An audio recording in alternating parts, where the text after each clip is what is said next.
슬픔에 품으소서.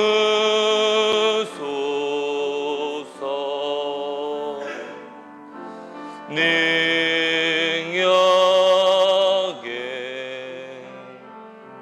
발로 덮으소서. 거친 파도 날 향해 와도 주와 함께 날아오르리. 폭풍 가운데 나의 영혼 잠잠하게 주를 보리라. 주님 안에 나 거하리.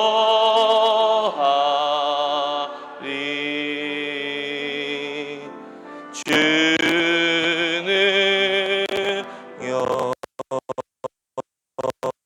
나 참이 믿네. 거친 파도 날 향해 와도 주와 함께 날아오르리. 폭풍 가운데 나의 영혼 잠잠하게 주를 보리라. 하나님의 말씀은 받들어 봉독해 올립니다. 오늘 우리에게 주신 하나님의 말씀은 베드로전서 2장 1절에서 10절까지 있는 말씀입니다.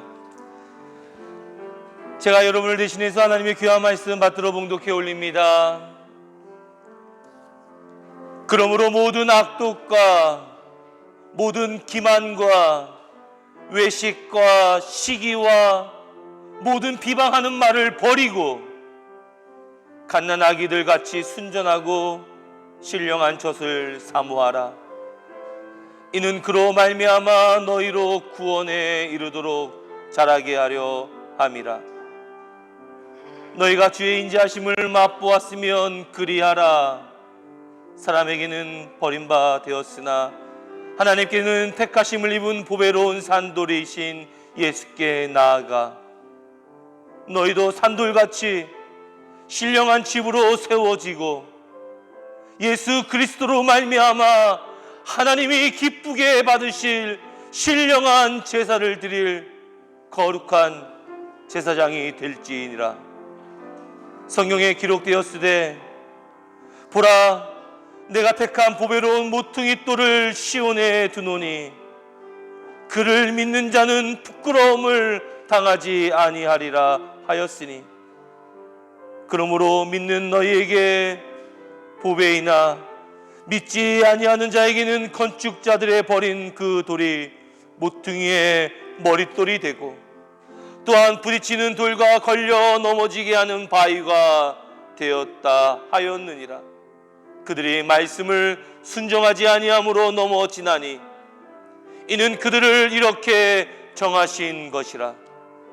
그러나 너희는 택하신 족속이요 왕같은 제사장들이요 거룩한 나라요 그의 소유가 된 백성이니 이는 너희를 어두운 데서 불러내어 그의 기이한 빛에 들어가게 하신 이의 아름다운 덕을 선포하게 하려 하심이라. 너희가 전에는 백성이 아니더니 이제는 하나님의 백성이요 전에는 긍휼을 얻지 못하였더니 이제는 긍휼을 얻은 자니라. 아멘. 하나님의 귀한 말씀이었습니다.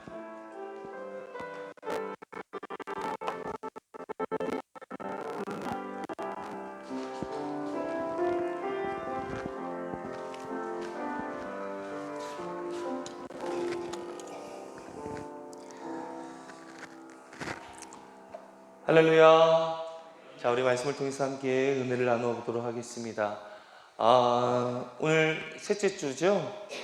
셋째 주는 여러분들이 연말에 뽑았어야 할 말씀. 올해는 제가 작년에 여러분들에게 다 편지로 하나씩 넣어드렸는데요. 그 중에 여러분에게 주어진 하나님의 말씀을 가지고 함께 셋째 주 또 다섯째 주 뭐 그렇게 말씀을 나눠보려고 합니다. 오늘 이 말씀은 누구에게 주신 말씀인지 말씀을 받은 사람은 알 터인데 여러분이 주신 그 말씀 보긴 하시나요? 그래요. 한 가정에 가족별로 제가 말씀을 이렇게 전했었는데 모르실 수도 있겠죠. 우리 남편에게 준 말씀이었는데 우리 자녀들에게 준 말씀이었는데 모를 수도 있었겠지만 이 말씀은 참고로 김시옥 권사님 가정에게 준 말씀. 몰랐지요? 골치 아픕니다. 이 말씀 가지고 우리 함께 다음번에는 이제 말하지 않고 그냥 바로 할게요. 말씀을 가지고 함께 은혜를 나눠보도록 하겠습니다.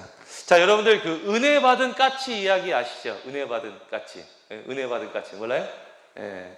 내가 그거를 은혜 받은 까치 이 이야기를 설교에 적용을 시키려고 제가 그 동화책을 찾아갖고 읽어보지는 않았어. 읽어보지는 않았는데 이 동화라는 게 다 내용이 다르더라고. 구전되어져 내려온 내용이 다 다르더라고. 그래서 가장 그럴듯한 내용을 가지고 제가 한번 자료를 한번 찾아서 이제 은혜 받은 까치 이야기를 이제 제가 읽어보았는데요. 은혜 받은 까치 내용은 이렇습니다. 한 선비가 있었어요. 근데 그 선비가 이제 과거를 치러 가려고 했는지 어디를 가려고 했는지 이게 다 산길로 가고 있는데 어떻게 까치 새끼가 뱀이 그 까치 새끼를 잡아먹으려고 하는 그 찰나에 정의로운 그 선비가 어떻게 했어요? 뱀을 죽이고 까치를 살려 주었습니다. 그 까치가 너무 고맙다. 지지배배. 까치는 지지배배 안 누나? 까까 아니 까마귀인가? 그죠? 아무튼 까치는 이렇게 까까거리면서 까치 그럴까? 까치 그러면서 감사하다고만 했겠죠. 그리고 나서 이제 그 선비가 밤길을 이렇게 이제 가고 있는데 밤길 너무 산길을 가다 보니까 시간도 많이 늦고 그래서 이제 좀 쉬어야 될 텐데 딱 아니랄 다르니까 저기에 집이 하나 딱 있는 거야. 그렇죠? 그래서 그 집을 이렇게 딱 갔더니 거기에 아리따운 여인이 딱 있는 거죠. 그래서 나 지나가던 과객인데 이런저런 이유 때문에 잠시 유숙할 수 있겠냐고. 선배님 오십시오. 누추하지만 와서 여기서 좀 쉬십시오. 또 먹을 것도 주고 그랬단 말이야. 그래서 저기 가서 쉬시라고. 딱 그래서 이제 그 선비가 이렇게 자고 있는데 갑자기 답답한 거야. 그래서 눈을 딱 떠보니까 뱀이 그냥 자기 몸을 그냥 하고 있는 거예요. 그러면서 뱀이 얘기도 할 수 있었나 봐. 딱 하더니 오늘 아침에 지난 낮에 당신이 죽인 그 뱀이 내 서방님이요. 당신은 내 서방님을 죽인 자요. 내가 원수를 갖겠나이다 하면서 그냥 죽이려고 한 찰나에 잠깐 아유 내가 몰랐다 미안하다 이런저런 얘기를 하고 있는데 그 뱀이 이렇게 얘기하는 거예요. 저 산 뒤편에 암자가 있는데 거기서 종이 3번 울리지 않으면 만약에 3번 울리면 당신은 살 것이요 울리지 않으면 죽게 될 것입니다 라고 뱀이 얘기를 하는 거야. 근데 생각해보세요. 그 밤에 그 종이 누가 울리겠냐고. 이제 죽었다 생각하고 있었는데 뱀이 딱 잡아먹으려고 하는 그 순간에 어떻게 됐어요? 땡 3번 딱 울렸잖아. 그래서 그 뱀이 그 소리를 딱 듣는 순간 어떻게 됐어?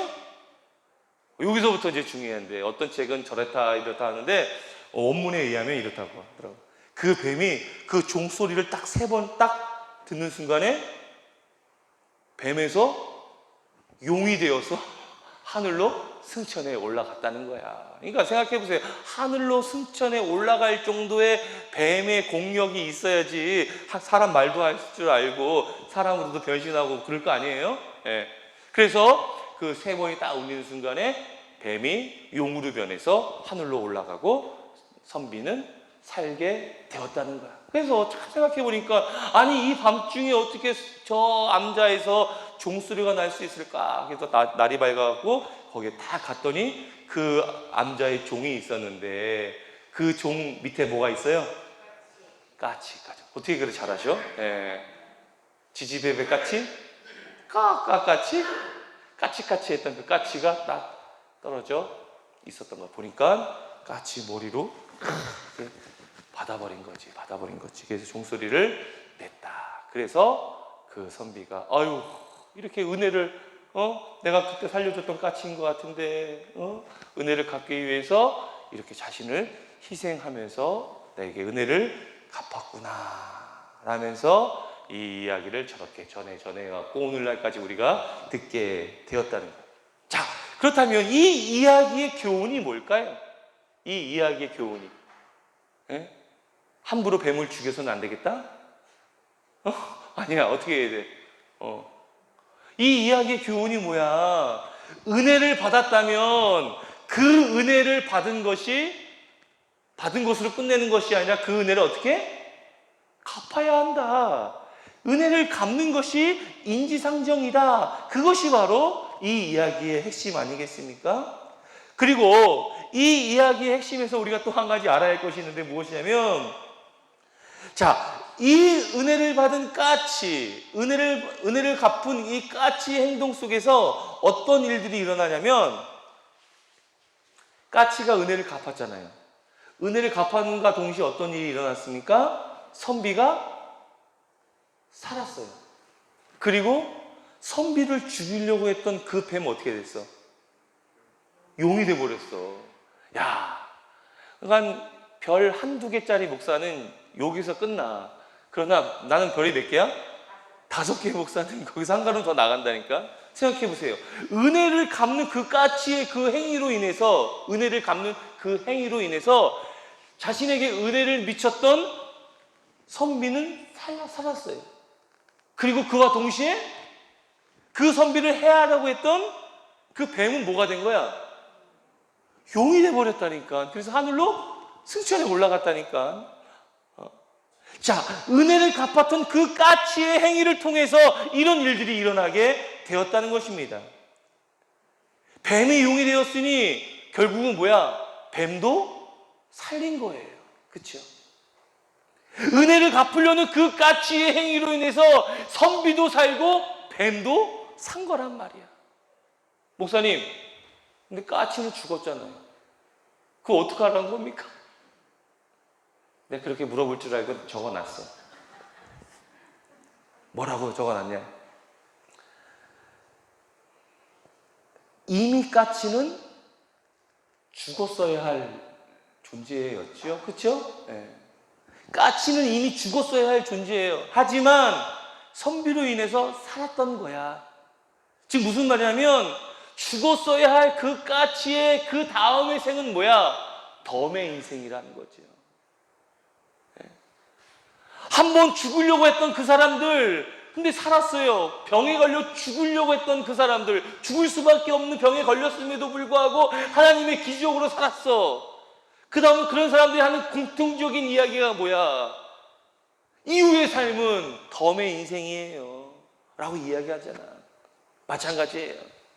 까치도 이미 그때 죽었어야 됐었어. 하지만 은혜를 받았단 말이야. 은혜를 받아서 자신이 살았단 말이죠. 그래서 자신이 그 은혜를 갚기 위해서 남은 이 여생을 살아가는 가운데 선비의 어려움을 경험하자 그 은혜를 갚는다는 의미로 자신을 희생하게 되었다는 것이죠. 중요한 것은 그렇다 저렇다라는 걸 떠나서 문제는 우리가 받은 은혜가 있다면 그 일을 갚아 나가야 된다는 것입니다. 우리도 그렇게 해야 자들이야.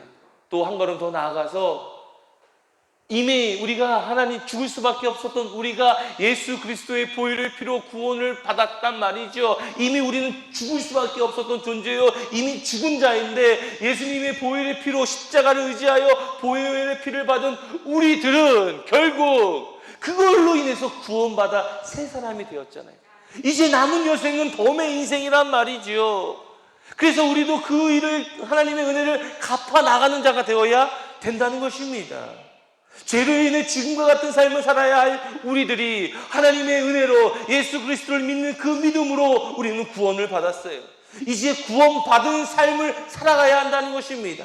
덤의 인생을 살아가야 하는 자들이 우리들이라는 거예요. 우리가 어찌하여 덤의 인생을 살아가게 되었습니까? 예수님의 십자가의 보혈로 가능한 것 아니었겠습니까? 날 대신하여 예수님이 십자가에서 죽으셨기 때문에 가능한 것 아니었겠냐고요.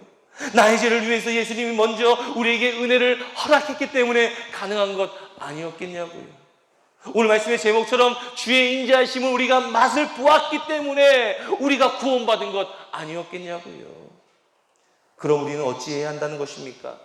그럼 우리는 어떻게 해야 되냐고요? 은혜 받은 까치는 받은 은혜가 있어서 자신을 희생하면서까지 그 은혜를 갚으려고 했단 말이지. 그렇다면 주님의 은혜, 주님의 인자하심을 경험한 우리들, 주님의 보혈의 피로 말미암아 새 사람이 되었고 구원받은 우리들, 죽을 수밖에 없었던 우리들이 주님의 보혈의 피로 인해서 구원받았단 말이죠. 그렇다면 우리는 어떻게 해야 하냐고요? 어떤 행동을 해야 할까요? 우리도 갚아야 한다는 것입니다. 받은 은혜를 갚아야 한다는 거야. 주의 인자하심을 맛보았다면 그 맛본 거에 대한 책임을 우리가 져야 된다는 것입니다. 머리가 부서져 죽는 한이 있더라도 은혜를 우리는 갚아야 하는 거야. 목사님, 전 절대 그럴 수가 없어요. 어떻게 얻은 새 생명인데 그럴 수 있겠습니까? 정말 죽으라는 소리는 아니야. 그런 마음의 자세로 우리가 살아가야 한다는 것이죠. 오늘 성경의 본문은 우리에게 이렇게 권면하고 있어요. 너희가 주의 인자하심을 맛보았으면 그리하라 라고 이야기하고 있어요. 오늘 본문 3절입니다.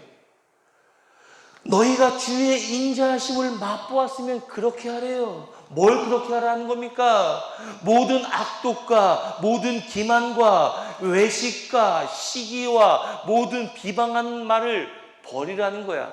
주의 인자하심을 맛보았다면, 하나님의 은혜를 경험했다고 한다면, 죄로 인해서 죽을 수밖에 없었던 너희였는데 구원함을 받았다면, 그렇다면 너희는 그렇게 해야 돼. 어떻게? 모든 악독과 모든 기만과 외식과 시기와 모든 비방하는 말을 버리는 그 행동을 해야 하는 거야. 이것이 바로 은혜 받은 까치가 행했던 행위와 별반 다르지 않다는 것이죠. 근데 여러분 어떠세요? 여러분들은 버리셨습니까? 여전히 우리 안에는요 악독이 자리 잡고 있잖아요. 여전히 우리는요 기만하는 모습이 우리 안에 가득하지 않습니까? 외식하는 모습은 어떻습니까? 시기하면 둘째라면 서러울 정도로 시기 질투를 하는 자들이 우리 아닙니까? 상대방을 비방하는 말에는 우리가 1등 아니냐고요. 남 뒷얘기하는 거 얼마나 좋습니까? 우리가 버려야 할 그 행동들, 우리가 머리가 부서지도록 종을 쳐야 할 그 까치의 입장에서 해야 할 그 일은 무엇이냐면 다른 무엇이 아니라 모든 악독과 기만과 외식과 시기와 비방하는 말을 버리는 삶을 살아가야 된다는 거야. 이것이 바로 우리가 주의 인자하심을 맛본 자들이 해야 할 행동들이라는 거야. 그런데 여전히 우리 안에 악독이 자리 잡고, 여전히 우리 안에는 기만의 모습이 있고요. 여전히 우리 안에는 외식하는 모습, 시기하는 모습, 상대방을 비방하는 말, 이런 것들이 여전히 우리 안에 있지요. 물론 이 이야기를 듣는 순간 나는 아닌데 라고 생각하시는 분들도 있겠지만, 제가 말씀을 준비하면서 여기에 하나라도 내가 걸리지 않는 게 없더라고요. 그러니까 나를 향해서 오늘 말씀을 준비했는데, 물론 이거는 김시옥 권사님 가정을 위해서 준비한 말씀이긴 하지만, 이 말씀을 통해서 우리가 내 자신을 돌이켜보건데 나는 너무나도 악독한 모습이 있다는 거야. 너무나도 나는 상대방을 기만하려는 모습이 있다는 것이죠. 목사로서 그럴듯한 외식적인 모습이 내 안에 가득했다는 겁니다. 누구보다도 시기 질투하는 마음이 있다는 거예요. 그리고 상대방에 대해 비방하는 말, 내 안에 정말 너무나도 가득 있었다는 것입니다. 저의 모습을 보니 이거 어느 것 하나 빠져나갈 길이 없었던 거예요. 그나마 희미하게 빛이 있어서 어두운 동굴과 같은 그곳에서 이리저리 헤매며 살아가고 있을 뿐이라는 것입니다. 여러분들, 이런 나의 삶 가운데에서 어떻게 내 삶이 변화되어질 수 있을까요? 여전히 우리 마음엔 악독하고 시기하고 비방하고 외식하고 상대방을 깎아내리는 그런 말들을 하는 우리들의 모습 속에서 어떻게 하면 우리가 이것에서 벗어나서 주님의 인자하심을 맛보았으면 그리하라라고 했던 오늘 말씀을 기억하며 하나님의 구원받은 자답게 어떻게 살아갈 수 있고 어떻게 우리가 은혜 받은 거에 대해서 갚아 나갈 수 있을까요? 곰곰이 생각해 보았어요. 나는 여전히 어두운 동굴에서 이리저리 헤매며 살아가고 있는데 여전히 나는 내 마음속에 시기하고 비방하고 악독한 마음이고 또 외식하는 모습이 여전히 있는데 이런 어두운 동굴에서 살아가고 있는 내 삶을 어떻게 하면 벗어날 수 있을 것인가 곰곰이 한번 생각해 봤어요. 그런데 깨닫게 됐어요. 뭘 깨달았냐면 내가 어두워서 헤맸던 그 동굴, 그런데 그 동굴 어딘가에 환하게 비치는 무슨 빛이 있었단 말이야. 지금 무슨 말이냐면 아무리 어둡다 할지라도 작은 불빛이 있으면 그곳에 빛이 비춰진단 말이죠. 그래서 그 빛을 희미한 그 빛을 바라보면서 그냥 어쩔 때는 그냥 잘 살고 있는 것처럼 신앙생활도 그렇게 하고 또 어쩔 때는 그 빛과 반대되어진 삶을 살아가다 보면은 더욱더 내 마음속에는 시기하고 악독하고 기만하고 또한 아버지 외식하고 비방하는 말들 가운데 살아가고 있는데 그 어두운 동굴에도 한 줄기 빛은 있었다는 거야. 여러분이 오늘 이 자리에 오신 이유가 뭐야? 한 줄기 빛을 따라 오신 것 아니겠습니까? 어두웠던 여러분의 삶을 다 저버리고 하나님이 예배해 놓으신 그 한 줄기 빛을 따라 오늘 이 자리에 오신 것 아니겠냐고요. 오늘 이 방송을, 이 영상을 보고 계시는 여러분들도 한 줄기 빛이 있었기에 이 영상 유튜브를 통해서 영상을 보고 있는 것 아니겠냐고요. 아무리 어두워도 그 어두운 곳에 빛이 있다니까요. 우리는요, 그 빛을 등지고 있으니까 어두운 모습 속에서 그냥 그렇게 살아가는 거야. 희미해진 거야. 빛이 내 등을 비추고 있는데. 그 어두운 동굴에서 기만하고, 악독하고, 시기하고, 또한, 외식하고, 비방하는 그 말을 하는 그런 삶을 여전히 살아가고 있다면, 이곳에서 벗어나기 위해서는 어떻게 해야 되냐? 가던 그 길을 돌이켜야 된단 말이죠. 보이는 그 빛의 반대 방향을 향해 가야만 된다는 거야. 빛이 저기서 비치고 있다 그러면은 그 빛과 반대되는 그곳으로 가면 돼. 다른 말로 무슨 말, 오해하지 마세요. 어두움을 향해 가지 마시고 빛이 처음 비춰진 그곳을 향해 가라는 거야. 빛이 처음 비치는 그곳을 향해 우리가 가야 된다는 겁니다.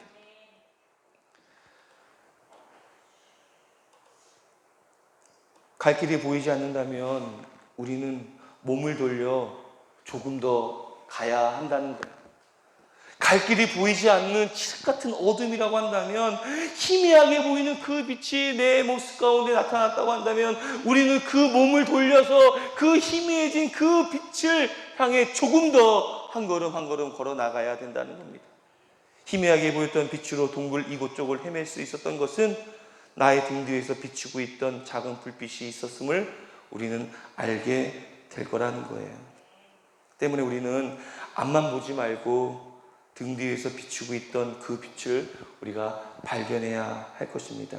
그리고 그 빛이 우리를 구원해 주실 거예요.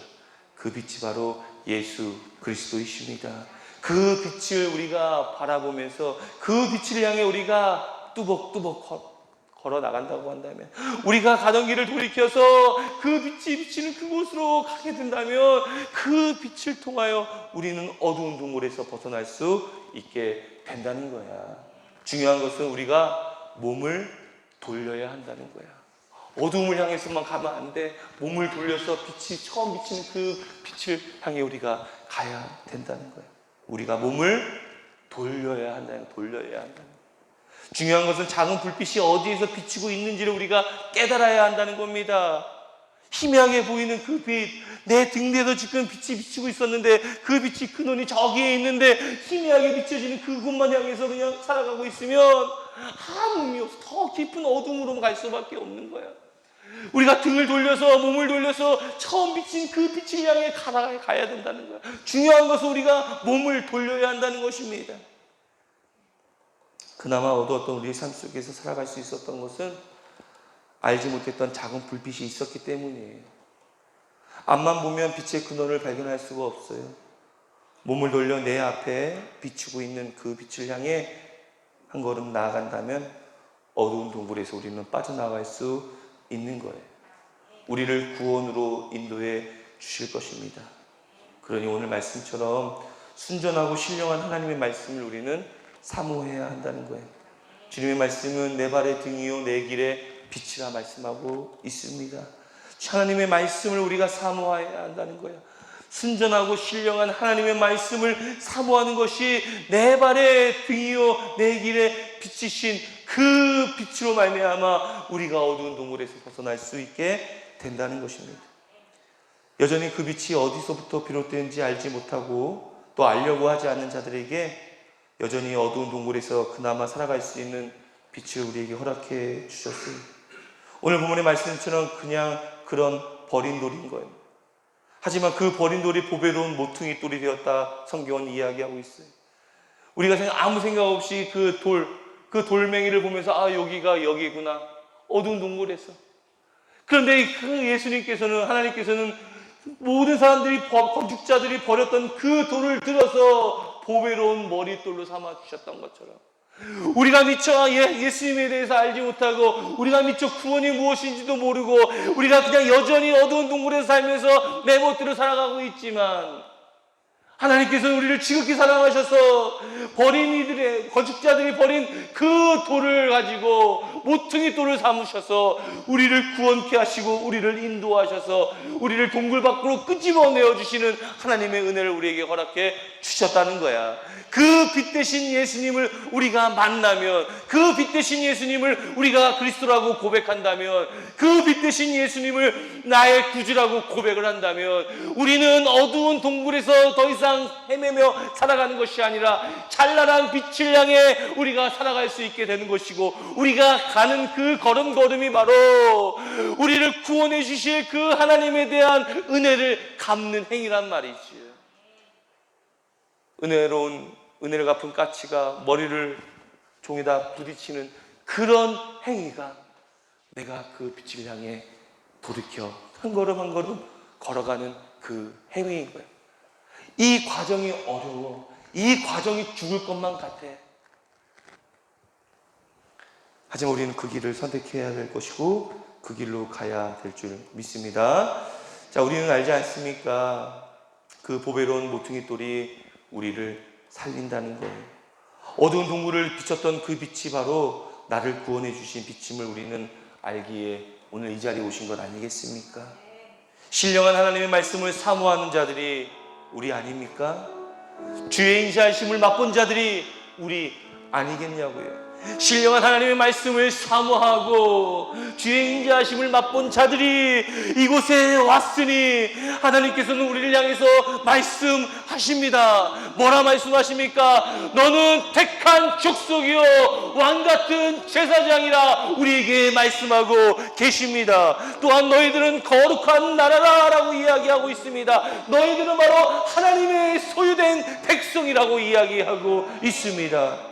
신령한 하나님의 말씀을 사모하고 주의 인자를 맛보며 하나님의 은혜 가운데에서 그 은혜를 갚으려고 하는 우리들의 모습을 바라보시는 그 하나님께서 자신 있게 베드로의 입을 통하여 우리에게 이야기하고 있는데, 너는 택한 족속이요 왕같은 제사장이요 거룩한 나라요 하나님의 소유된 백성이다 라고 이야기하고 있다는 겁니다. 또 어두운 데에서 불러내어 하나님의 기이한 빛에 들어가 아름다운 덕을 선포하는 자로 우리를 삼아 주셨다는 거예요. 하나님의 백성이 되어 긍휼을 선포하는 자가 된 것이 바로 우리들이라는 겁니다. 여러분 잊지 마세요. 까치는 자기의 몸을 던져서 단단한 종의 소리를 내게 했단 말이지. 워낙 가치가 약했기 때문에, 워낙 종이 단단했기 때문에 부딪히니 당연히 가치가 죽을 수밖에 없었겠죠. 그런데요, 하나님은 우리를 그렇게 내버려 두지는 않으셔. 적당히 착했던 선비, 그 선비가 하나님이 아니란 말이야. 하나님은 더 위대하신 분이셔요. 우리가 죽게 내버려 두지 않으신단 말이야. 하지만 우리가 종을 향해 날아가는 그 가치의 심정으로 우리가 그 빛 대신 예수님을 향해 몸을 돌려서 그 길을 향해 걸어간다면 하나님께서는 우리를 반드시 보호해 주실 거야. 뭐라고? 너는 내가 택한 족속이었어. 거룩한 나라야. 왕같은 제사장이야. 하나님의 소유된 백성이야. 내가 너를 가만두지 않을 거야. 내가 너를 보호해 줄 거란 말이지. 너는 내 거야. 이러한 경험을 한 우리들이 이제는 진정 하나님의 은혜를 갚는 행위로서 해야 할 일이 바로 아름다운 덕을 선포하는 자가 되어야 된다는 거예요. 그것이 바로 하나님의 백성으로서 해야 할 일입니다. 또한 긍휼을 선포하는 자가 되어야 된다는 거야. 더 쉽게 이야기한다면 우리가 하나님의 복음을 온전히 증거하는 자가 되어야 된다는 것입니다.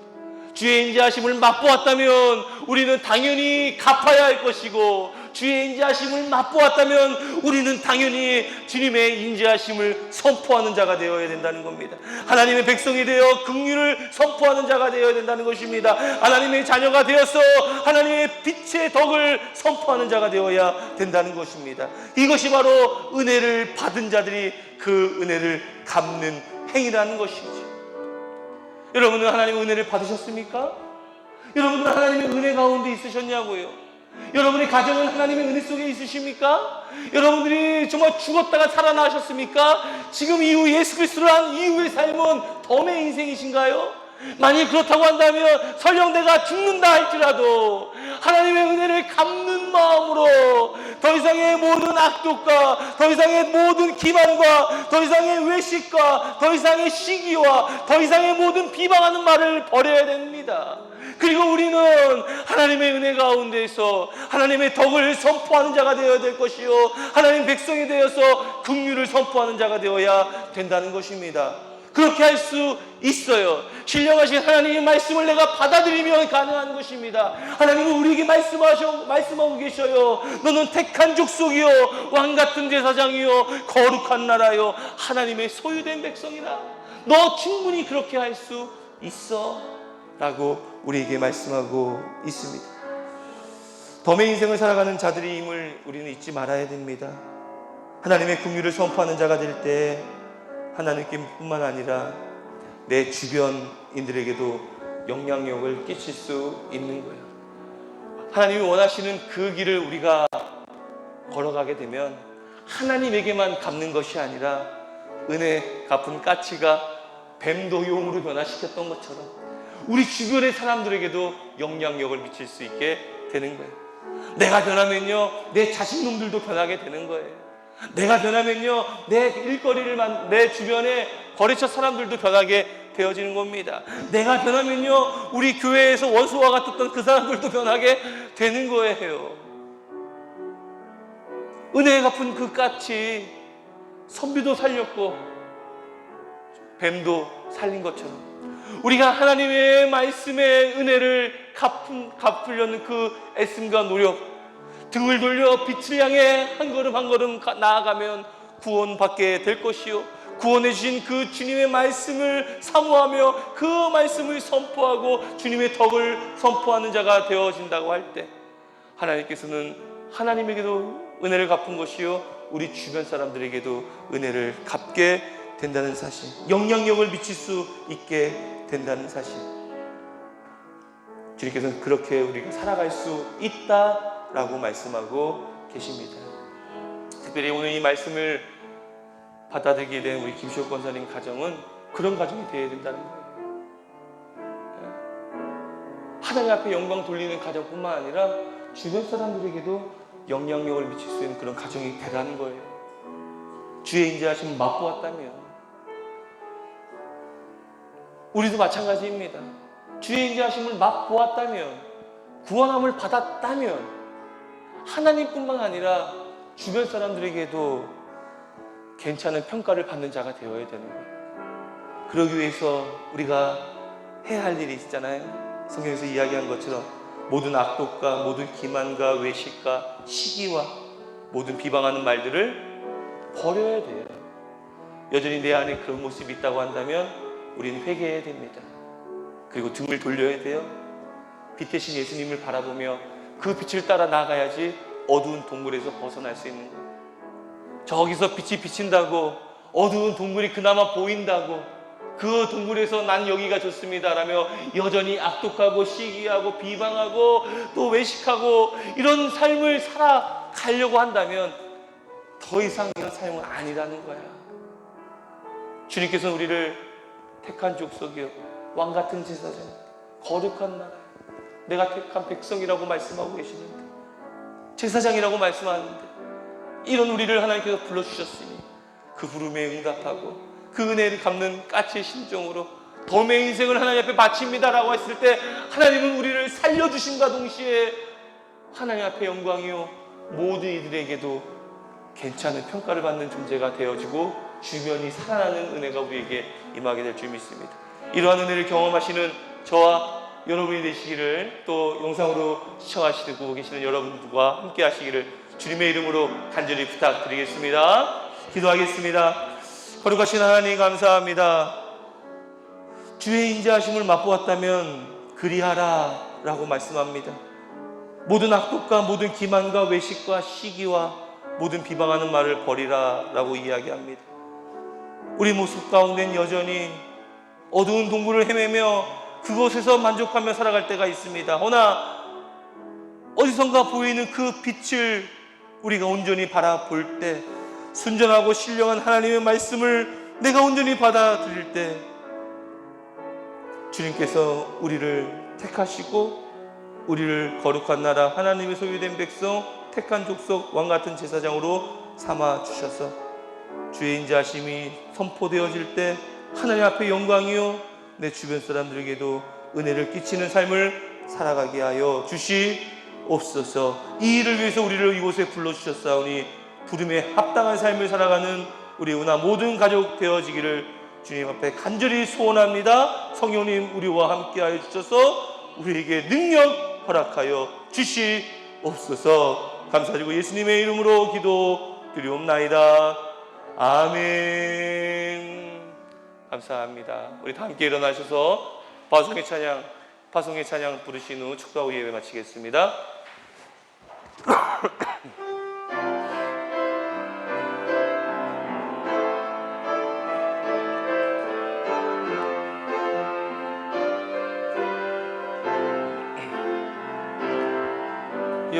여호와는 너에게 복을 주시기를 원하며 너를 지키시기를 원하시며 여호와는 그 얼굴을 너를 향하여 드사 은혜와 평강 주시기 원하노라. 여호와는 너에게 복을 주시기를 원하며 너를 지키시기를 원하시며 여호와는 그 얼굴을 너를 향하여 드사 은혜와 평강 주시기 원하노라.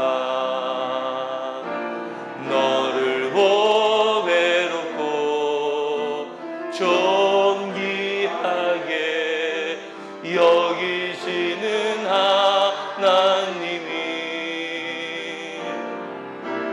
내 삶 속에서 이 약속을 신실하게 이루시리. 땅에 기름진 것으로 하늘에 신령한 것으로 너를 복주시고 지키실 하나님이 너의 영혼 잘 되도록 은혜 베푸시며 평강으로 인도하시리.